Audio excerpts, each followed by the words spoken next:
for this guy. And what's nice about having a color wheel with your own set of watercolors or whatever medium you're using is that it's a nice touchstone to say, okay, well, I've got these different shades that I can create with my particular set. So these are the color combinations that I'm going to know that I can work with. So whenever we're mixing neutrals, as you can see here, we've got all the bright colors, all the really exciting hues. But in order to create a neutral, what we really want is to start mixing our complementary colors. And what is a complementary color? A complementary color is opposite on the color wheel. So we've got like magenta and green, which I do say magenta because if you happen to use a bright red, fire hydrant red for your color wheel, it does not mix well at all. There is a reason that our printers have magenta, cyan, and yellow. It's because for the most pure, bright colors, those are the three that you want to mix with. So if you're trying to create a bright, vibrant purple or a light, spring, fresh green, you're going to want to use a cyan, not a true blue, like a dark cobalt color. Do you have a question there, Judith? I'm looking at my pencils. Yeah. And I have a Carmine, Carmine, versus a cherry red, but it's kind of dark. I have a vermilion. Okay, so vermilion tends to be a little almost orangier. What you'll do is refer back to the color charts that you made to see which one is perfect. Which one is a little pinker? So it's that kind of I have something called dark pink. That might be your best mixing color. But what we're going to do tonight is we're going to actually experiment with every color that you've got and create some neutral charts. And we'll be mixing some of our neutrals. And what did you say about the blue that you're going to mix it with? If you look for something more cyan, something a lighter blue, but I have a light blue. Perfect. I wanted to show you what I was just doodling and experimenting with. So I just thought this could be fun as a more advanced kind of, I don't know, exciting way to mix our neutrals. Typically, what we do whenever we do this lesson is we do rectangles. So you would have like a square of green, a square of red, and then you would mix them together in the middle. You are absolutely welcome to do that, and that is, I think, an important exercise to do. But we might as well have fun if you feel like it, if you want to get creative with these color mixing charts. You know, a city skyline is an option. You could do rolling clouds or circles or bubbles. And why are we doing this? Let me show you a big screen so you can see what I'm talking about today. Why we're doing this is it's so important to be able to mix a good shadow or skin tone or neutral color to be able to really get the shade that you want. And there has long been just kind of the go-to wisdom of any artist I've ever worked with is that you want to avoid using the flat grays and blacks in your palette as much as possible. And in fact, most watercolor palettes do not include a black because they tend to look so, like they're just, it's like they suck the life out of the drawing or the painting. In oil painting class, they were always very strongly against using the pure black. So whether it's a black, a gray, or a skin tone, there's going to be a richness, and also it's just going to feel a bit more alive. It's like the colors are playing on the paper or canvas instead of, the unmixed look. Yes, Judith. Two things. One, can you make that a photo that you send to us that I can have? Sure. But second, I am slightly colorblind. Oh, okay. And when I look at those grays, I can see about 4 different grays. That's about it. And the rest all look the same. Yeah, they are all very similar. That is for sure. And so why do I care? I mean, I don't mean that nastily, but yeah, why do I care? Why don't I just get two things that make it gray and that's it? The question tonight is, what are the two things in your palette that make it gray? Are not going to be worried. I'm not worried about this. Plus, these, Diane, are you using the Daniel Smith? Is that the fancy? Daniel Smith's, yes. Yes, okay. So you'll notice that this artist, and actually she has a whole video that I will be sure to post, where she talks about using these particular watercolors to get just the exact color and richness and like mixing like capacity. But every different brand that you buy, every different company has a different blend with slightly different pigmentation, slightly different chemicals in their pan mix, and that formula is going to give you a different neutral tone. So I was just experimenting before we got together here with the closest color I had to this bamboo green and the closest color I had to this rose madder. And instead of a gray, I got brown. So there is no telling that by mixing a shade that looks somewhat like this and somewhat like that, that you're going to get this beautiful color. And in fact, this artist went to a website called Handprint. There are a lot of resources on this particular lesson that I will have to send to you guys. But this is like art for math nerds. Like, this website, Handprint, has the most exhaustive list of everything you could possibly imagine about color and art theory ever. So personally, I tend to be a little bit more like, let me just get in there and try things and see what works. But like, literally, whoever put this together has computer mapped the way that every like Pantone color mixes with every other one. It's too much for me, but I've had students who find it very valuable. This is for people who want to paint. Yeah, any type of paint. Right, but okay. So for you, why this is going to be especially useful for you, Judith, is whenever you are out doing urban scenes, you're going to need grays and shadow colors probably more than any of us, because you're going to have so many different, colors of the shadows hitting the cement against the dark building, and just shadows in general. They're what bring your paintings to life. It gets that three-dimensional depth whenever you have shadow. So being comfortable mixing your shadows is going to be big. This is the video where she explains how she finds her colors, and I will be sure to also post the Pinterest board where it just goes more into depth about different color charts and mixing your neutrals using watercolor. But what we're going to start with is just a little bit of mixing our neutrals. So if you want to go ahead and get your watercolors out. I'm going to use pencils. Okay, pencils. Watercolor pencils, right? Yeah. All right, wonderful.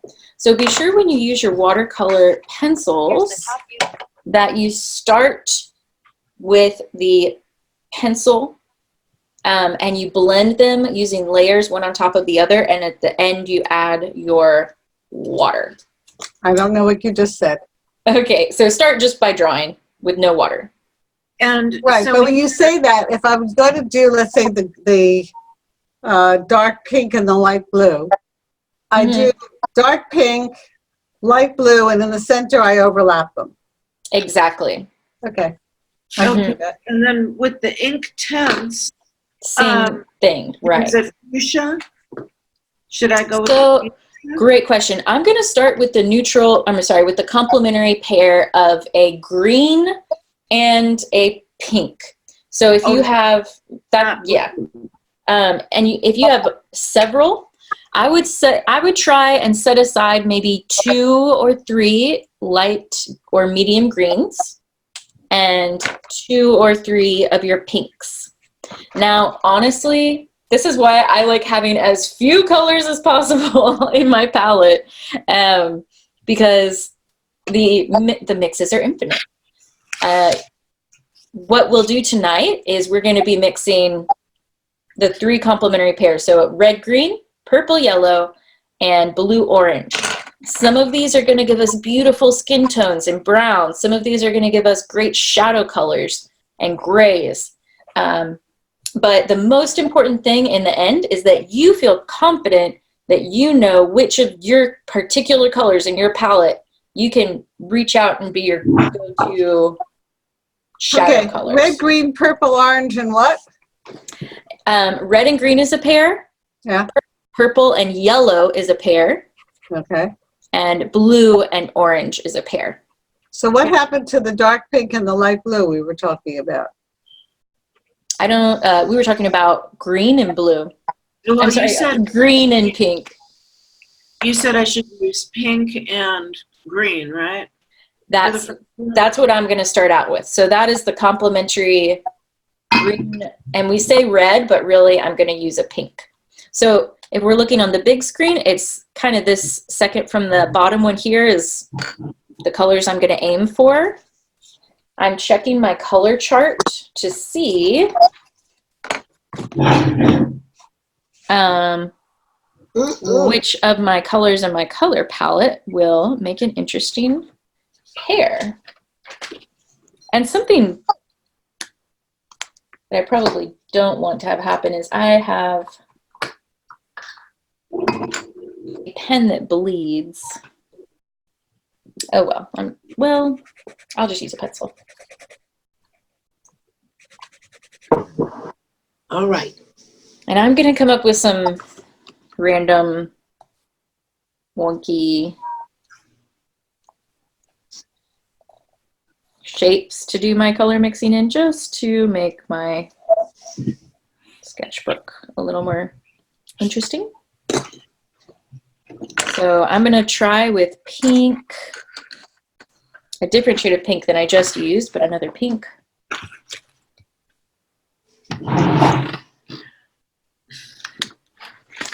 And I will show y'all step by step how I'm going through this. So first let me pull my screen up for you. I've got a wonky shape. This is where I'm going to put my color mixing in just to make things interesting. It's not a square, it's a blob. Looks like a worm. And since I'm using watercolor, I'm going to start with a very wet brush going from one side all the way through the middle, getting all the way through the middle wet and a little bit beyond. So and you're doing it saturated? I'm doing it mildly saturated. So this is what mine looks like. If you were doing watercolor pencil, you would start with a dark pink on one side and then get lighter and lighter like a value scale to a little bit past your halfway point. And you drew the wonky shape with a watercolor pencil? No, this is just a regular pencil. Just because. I wish I had a black pen on me, but my one pen I have with me is water soluble, so that is not going to work. And you overlap them when they're light. You're going from dark to light and dark to light from the other side. They overlap where they're light. You know, I just realized as I was doing that I want it pretty intense in the middle as well. So it's like kind of dark, light, dark. Because this should be the most intense color. Okay. I'll try it. Yeah. Certainly, there are lots of different ways to tackle this. The important thing is experimenting and seeing what colors you can make. So it's a lime green kind of color. I'll try this one this time. So you put the green on the other side, then the far side? Mm-hmm. So I'm just starting the other green right now. I don't think I'm going to get this. It might take a few practice trials. I don't like it. You don't like it? I don't like it. So I'm going to put water over the whole thing. Show me what you've got so far real quick.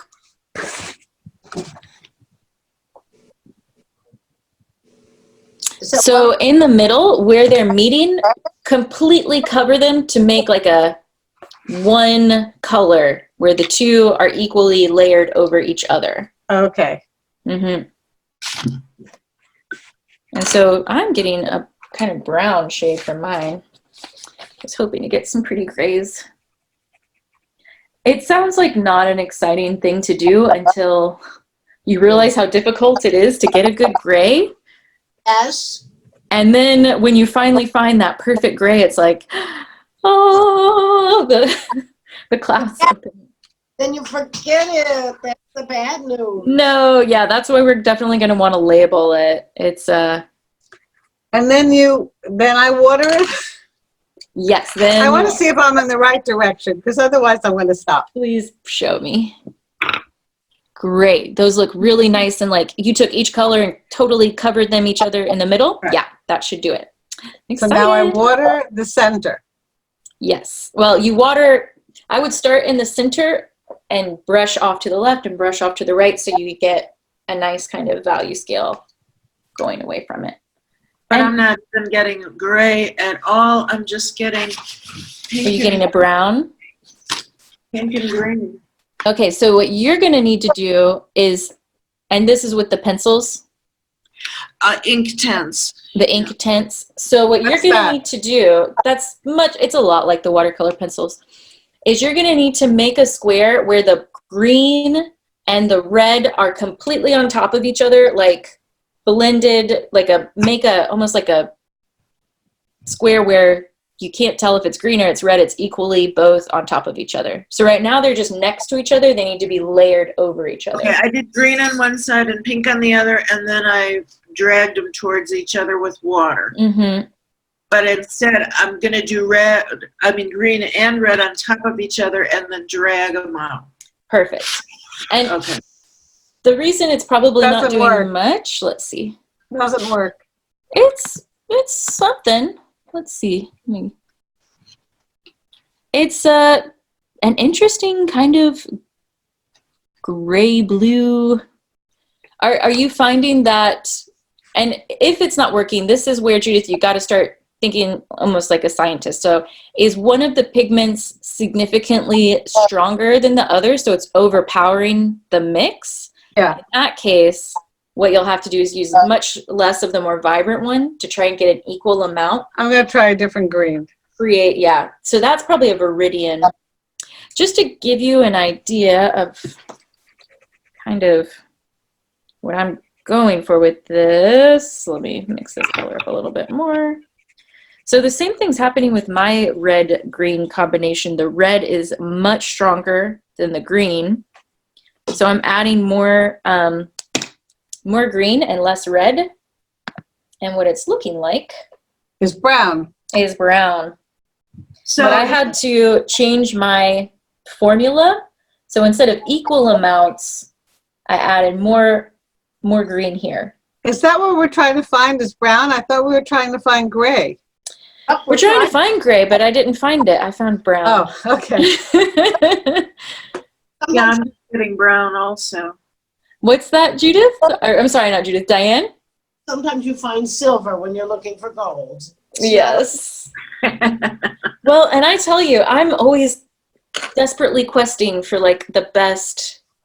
I want like a cool shadow gray, and I haven't found it with this set yet. So I was happy that this aligned. That I'm experimenting with this new watercolor set as we're going through this class. But I'm about to switch. I've done my red and green. I have in the past had more success with purple and yellow, but I was very seduced by that sample book or thing that said that there were some different shades of green and pink that were making pretty grays. So next I'm going to try for a gray. I'm going to try kind of a warm yellow and a dark blue. You're going to see how that goes. This time I'm going to do a lightning bolt. This doesn't work at all. Let's see what we got. I tried it with emerald green this time. Ooh. Ooh. Hmm. One on the end is good. Yeah, you've got. It's some looking a little bit more gray. Yeah. Yeah. And you know, if you want to just skip to figuring out your exact shades, what you could do is take the two and just layer them and skip pulling the sides out if you think. Bless you. I don't know if that works for that.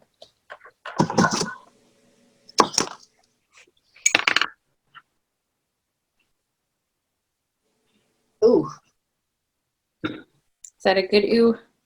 It's not a. I told you I've been reading about George Washington, all the people painting his portrait. Oh no. And the Stuarts were a very big family that painted portraits at the time. And they had like 3 grays they used. And the grays, gray, a green gray, a blue gray. Mm-hmm.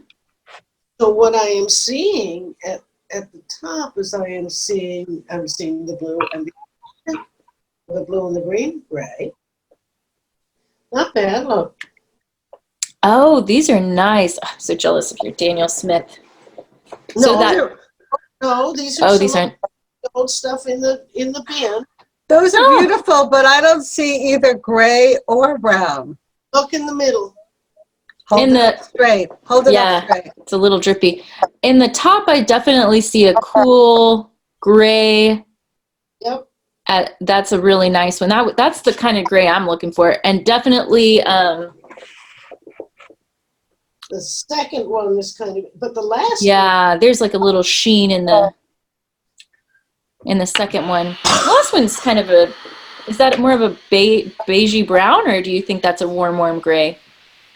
I think it's going to be a warm gray, but I think they're going to dry very pale. Mm-hmm. Mm-hmm. Keep them so that they're, I know that's what I'm doing. Yeah. I'm actually quite happy with the top one. Yeah, that top one I'm loving. That turned out really nicely. Why can't I just buy a gray and buy a brown? Ooh, ooh, ooh. You can, just don't tell anybody you're in my art class. You're like, I did this even though my art teacher told me not to. It's one of those things, absolutely, Judith, people do. However, you will notice a difference in the richness of a mixed dark. Actually, I've got a painting on my wall. I'm going to pull it down and show you. I don't know if you're going to be able to see, but let me see if I can grab it.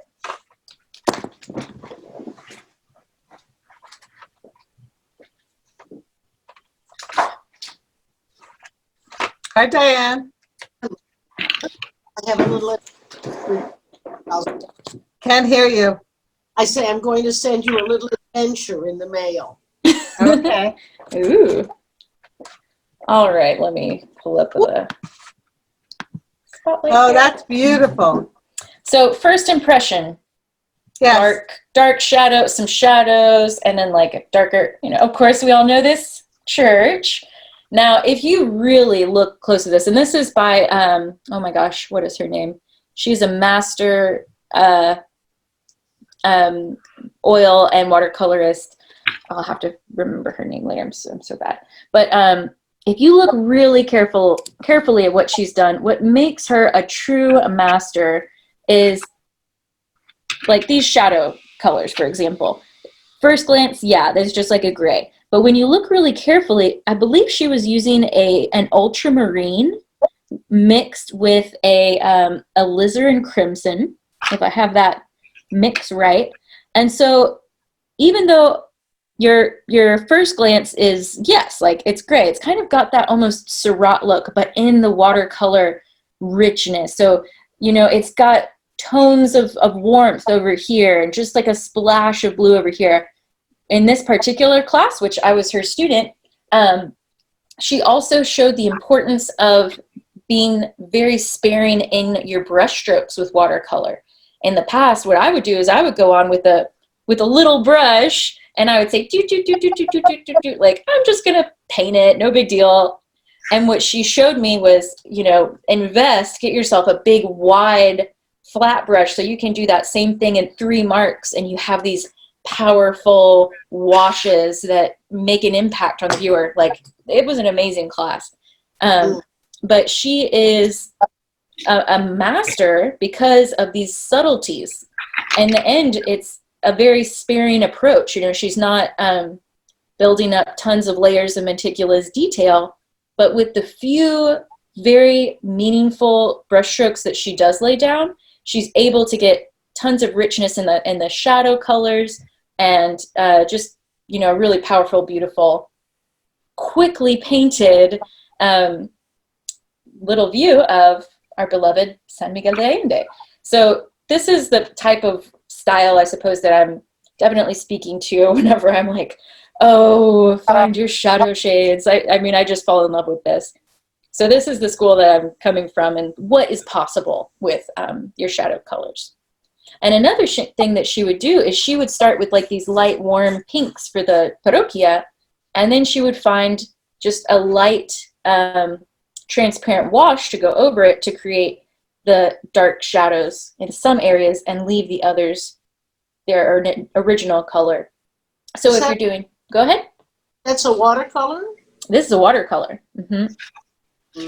Wonderful. Yeah, so the shadow colors, once you find the right shadow color, you layer it over the other color in order to darken the shadow. So she probably used this same color on top of this color to create this shadow, this You shadow. have to really, really learn your colors then. Yeah. That's why. Sorry. Yeah. Diane, you do it for both of us. Right. I'll find you a nice Payne's gray. Oh, Payne's gray is a great gray. Yes. You're going to use a gray. That's a good one. I hope that's purple. No. See, I got to use my color chart. These all look the same. But you got All right. Now we're doing a purple yellow. I'm on to purple yellow. Yes. All right. But it was blue yellow. Purple and yellow are complements. Oh, Now- it was supposed to be blue and orange. Blue Yes. and orange. However, if there are definitely brands where blue and yellow will get you a good grade. Did you get one, Linda? I did get one. Oh, let's see. Out of all of these tries, it was just one, and it's so light, I don't know if you can see it. But, Okay. Yeah. And that one right there. yes, success. So do yourself a favor and stop and label the name on the side of the pencil. I already forgot which ones I used. But you have to label it because the rest of them didn't work at all. There's a bunch of different blues in here. Oh, it was the indigo blue. Nice. Okay. Yeah, because I'm the same way. I forget it instantly. And this purple yellow is brown too. Oh. And I think part of why I'm not getting the color I want is this is a pre-mixed purple and not a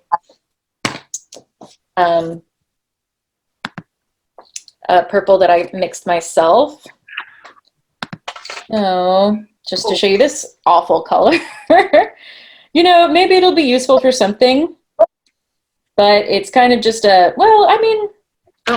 purple is pretty. The purple it's just from the pan, so. But orange is, I think they're all pretty. It's kind of an orange, isn't it? I don't know. I mean, it's useful for something. It's not quite what I'm wanting to mix. And it's much warmer than this color here, but oh well. And then the last combination that you will want to experiment with is blue and orange. Okay, well, I just got a gray with the blue and orange. Ooh. Indigo blue and Oh, that's a good one. That's indigo blue and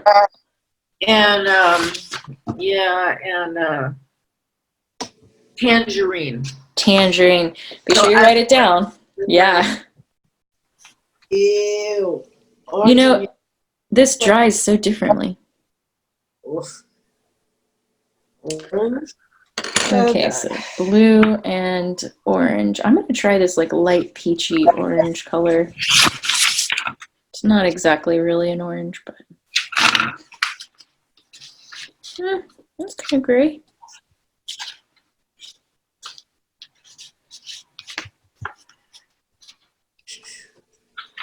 So I guess I thought, that it would be just, mine does have black in here, and it also has white. Mm-hmm. So I guess what you're saying is that if you do that, then you miss all these kind of undertones that really make it a richer picture. Is that it? Yes, and what I would recommend is trying to do the same drawing and compare, a drawing that would have a lot of the black in it, say, and compare what a flat black looks like versus a black that you mix yourself. And this is really going back all the way to, Renaissance art history, whenever they were just creating all of the different pigments. And it was said back then, you can buy the pigment pre-mixed, and it just comes across like it almost sucks the viewer's eye out of that part of the painting in a way that if you mix your neutrals, it still stays alive. I can see it because I just went ahead and thought, no, I'm doing it the easy way, black and white, make gray. And I can really see how much richer the one is, where unbelievably I did indigo blue and tangerine. Oh, can we see your gray? Yeah, it's a subtle difference. I don't know if you can see yeah. Mm-hmm. Yes, the top one is much warmer.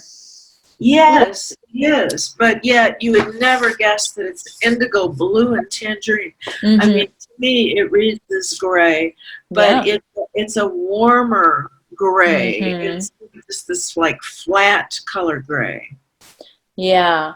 Well, and I think it's really helpful as artists in training that we start to train and tune our eye to look for these subtleties. And even if you're the type of person that doesn't see this right now, this is a learnable skill. As you ask yourself the questions, is this a warm gray? Is this a cool gray? You will over time be able to see the difference. Your brain is creating those connections. It's amazing. So for example, I just created this really interesting color. It was, let me pull up the big, hopefully y'all can see that. It's like green gray, I would say, and it's like this skin tone, like a very light orange with a cyan-ish blue. And this isn't exactly green, but it's not exactly gray either. It's somewhere in between. And that interesting kind of steep might be something that I spot, and I think like, that's the color. Also, colors are so relative.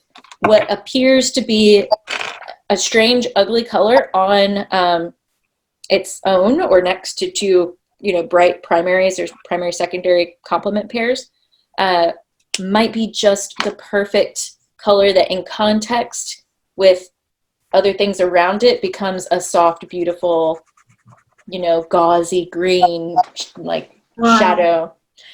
For those crazy people who, if you've ever seen the people who paint transparent glass, like cut crystal vases, those people have the most insane ability to identify subtle shifts in white and gray and create absolutely stunning effects with that. So those are the kind of things that you can do when you train yourself to become more sensitive to these mixes.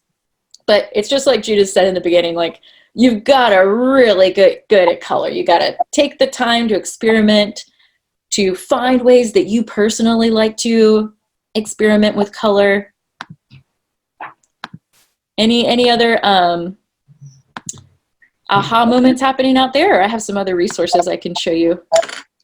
Well, my aha moment from this, besides that, anyway, that this can even produce gray, is just that, you know, when I'm supposed to be experimenting with color mixing and I never quite know what to do, and so I like mix this together, mix that together, and it's like, oh, okay, it looks nice, you know, but I don't really feel like I'm learning anything.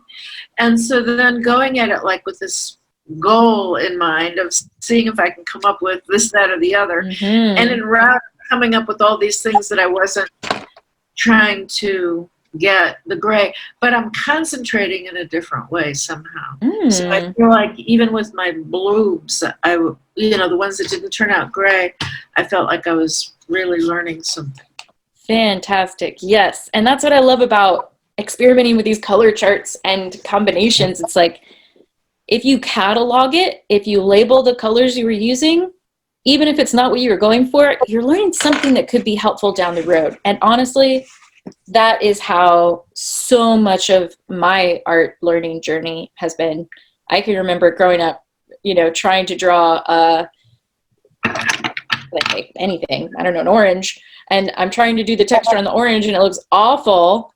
But in the meantime, I thought, oh, well, that would be a really good cork texture. Right. And, you know, that helped me later when I was trying to draw a cork. So you actually are taking, let's say you have 12 colors. I mean, the pencils aren't working at all. But you're taking all 12 colors and you're combining them in every possible, like 1 with 11 and 2 with 11 and 3 with 11. I'm glad you mentioned that, because that is exactly what something like this is doing here. So that is definitely something that many artists do when they get a set, is they'll make not just the color chart that we've been making, but this is like these same colors on the X and Y axis mixed together. And so I will post this on the group page. Where did it go? Watercolor. So this page on Pinterest has tons of different approaches, techniques. You know, up here we've got another, I just added a whole bunch more. Another colorful, creative color wheel. But just to show you how crazy some artists are, Judith, that if you go into any professional artist's studio, generally on the walls, they have huge posters of color charts that they have mixed themselves, because if they're hanging out, you know, working on a painting and they want to get just the right shade of green, they need to know, I need to grab this gold and this, you know, hunter's green to get that particular shade. So this is the kind of like nerdy, behind the scenes, almost scientific approach that artists use when they're working with color. So yeah. So I don't think it works with the pencils, because I just tried lavender and blue violet with 3 different yellows, and I didn't either get a gray or brown. Let me pop you up here. Oh. There's no gray or brown there. So I don't think it works with the pencils. There's got to be some way. And the question that I would just be asking myself is, do I need to change the intensity, like how hard I'm pressing on one color versus the other? If there's not enough pigmentation in one color, maybe that's just not a good one to mix, and I have to use another brand. With the watercolor pencils, I don't have as much experience mixing those, but what I've tended to find is you have to treat them like you're mixing a colored pencil drawing. Although if it's like, you know, that's the thing. If it's like the ink tints where the color is so drastically different afterward, that is the part of learning that particular medium that is going to be your learning curve to be able to work with them. Don't care enough. Yeah, to Just use the don't color. care enough. Well, which medium are you going to be working with? Don't know. I care more about the black line art and then wanting to put splashes of color. Mm-hmm. But I am slightly colorblind. These things don't mean anything to me. I can't say I want that particular green because I just can't see it. So I don't want to take up the class. Maybe I'm the wrong person to take this class.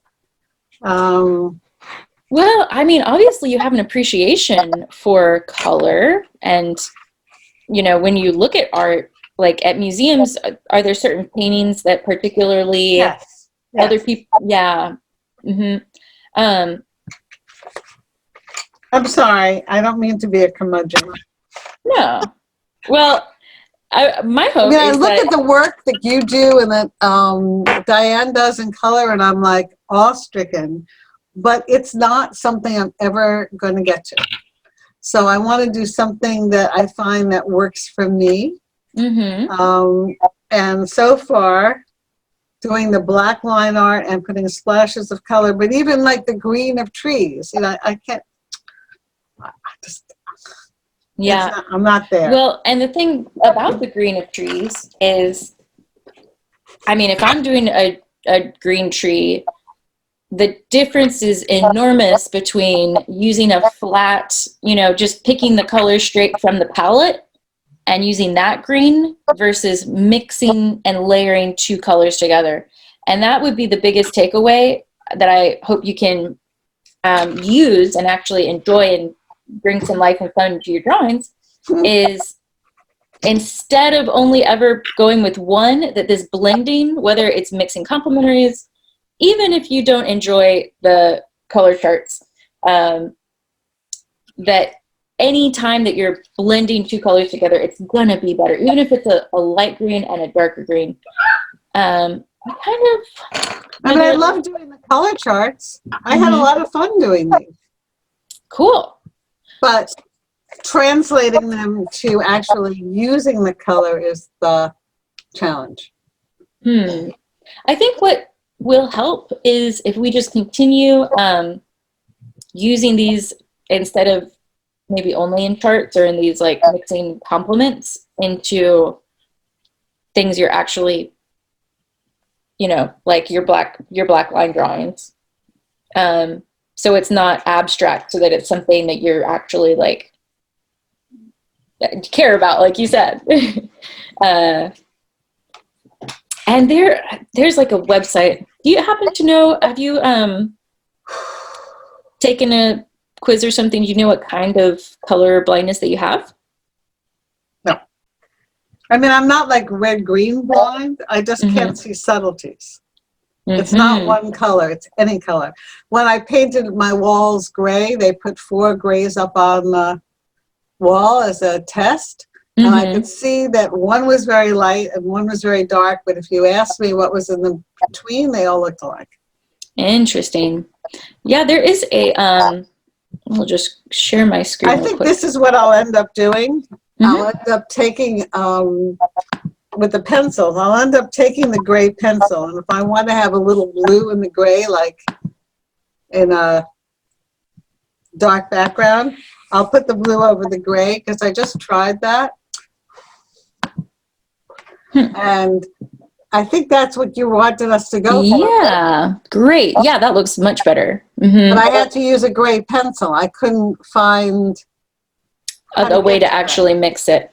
Yeah. Well, and the thing is, to figure that out, it is going to just take lots of experimenting and mixing. So if you find that meditative or soothing at all, that would be the recommendation.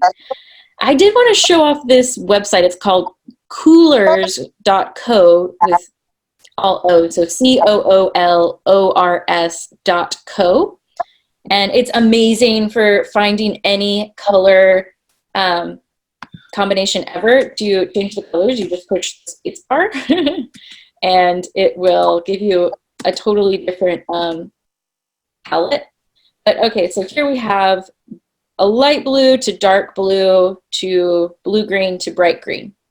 And Judith, I was thinking of you because there's something really fun in this, which if you click this little color blindness icon, it will show you every different type of color blindness that they're aware of, and it will show you what the colors look like according to that particular way. Those are the same colors?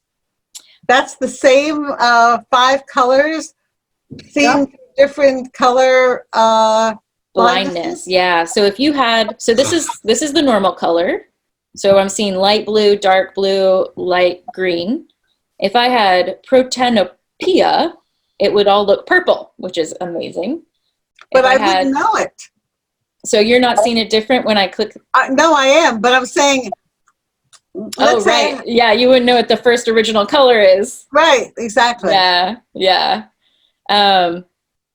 Yeah, that I don't know how they figure that part out. However, you could maybe if you do ever get a test or anything, or if you are sitting with someone else, you could kind of ask like, well, does that color look the same? Or I don't know. I just thought it might be an interesting resource if you're doing the interior of your house, or as we're continuing with this color month, it's just like the most fun like color generator to get some fun inspiration. So I did share that, and I'm going to try this during the week with the watercolor paints and see if I can get a better handle on this. Excellent, excellent. Great. And that concludes our exercise for tonight, is mixing the complements. And I just realized I did not put together, I don't know how I didn't think of this. I didn't put together the guide for the week, the printable. However, if you will continue your color experiments, the goal for this week is to continue to work mixing complements, mixing your, that would be one day is mixing complements. Another day is mixing your secondary colors. So taking the primaries and making secondary colors. What does that mean? I'll have to put it, so like, I'll write it out and put it out there. I blow my mind that I did not put this together tonight. That would mean like mixing a red and a yellow to create an orange. But how would I know that?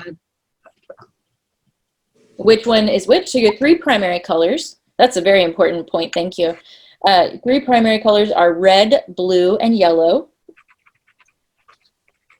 And that actually will be one of the day's homework, is doing a primary color composition. The next day would be mixing your secondary colors. And what's secondary? What does that mean? So a primary, so primary is like the number 1. I think primary plus primary equals a secondary. So a yellow plus a red equals orange. A blue plus a yellow equals green. Okay. And then same with tertiary. We'll do a tertiary day. What's that? So that's a primary plus a secondary. So orange plus yellow equals yellow-orange. Blue plus purple is blue-purple. Any secondary color with 1 shade over. So something that has that more subtle colors. A complementary color day, just like what we did today, except turn it into something, and I'll put some inspiration. All right, complementary, secondary, tertiary, and primary. And primary. Okay. Mm-hmm. And then one day for a free color day. Okay. So whichever one you liked best. So I'm so sorry. I can't believe I forgot the No problem. PDF for that. Oh, well. Oops. It happens. Yeah. Well, I mean, what is amazing is it didn't, okay, I just can't believe it didn't even cross my mind. Like, it wasn't like I thought, okay. I think And what happened is what two colors basically do you put together to get black? for black, you need three. What, The three primary colors. That's a great question. But to make black, all three primaries together. But why did I think that if you mix two secondary colors, You can also make black. brown, right? Oh, you can also make black. Okay. You know, there's no rule there because of all of the variations. So on the one hand, if you think about it, like blue and orange, right. yeah, those can make a brown, but so can purple and orange, and those are two secondary colors. And even with if you wanted to mix a black, like a black, totally super black, it's not like equal parts yellow, blue, and red. It's like way more yellow, tons of yellow, and then depending on the red and the blue shades, some combination of those. But it all depends on the brand, the quality, the particular formula of that pigment. So that's why with color, You have to experiment, right? yeah. You have to. Because then it would also depend on how heavy you press when you're putting on the blue and how Exactly, heavy. Linda. I mean, that's what I learned with this one. I did end up getting grays with all of them. I mean, you know, the ones. It's amazing. Yeah. Really Yeah, cool. that's the biggest takeaway is it's there are definite theories, and I guess that's why that handprint website gets so intense and in depth, because they have like a 5-point system of how they refer to different colors, and if you use them and you combine, I mean, but you like, unless you're willing to memorize all that, you just got to experiment and see what works for you. And I'm much rather we just experiment and see what works with me and stick with a limited palette that I know well and that I can trust and work with, rather than memorize. I like that little chart that had all the colors going across and all the colors going down and then making the mix. Yes, that's a good one. 12 by 12, but I might try that. That would be great. That'd be wonderful practice. For me, that might be better. Yeah, and that makes tons of sense. It'll be very useful for you. Okay, I'm going to try it. Way to go, everybody.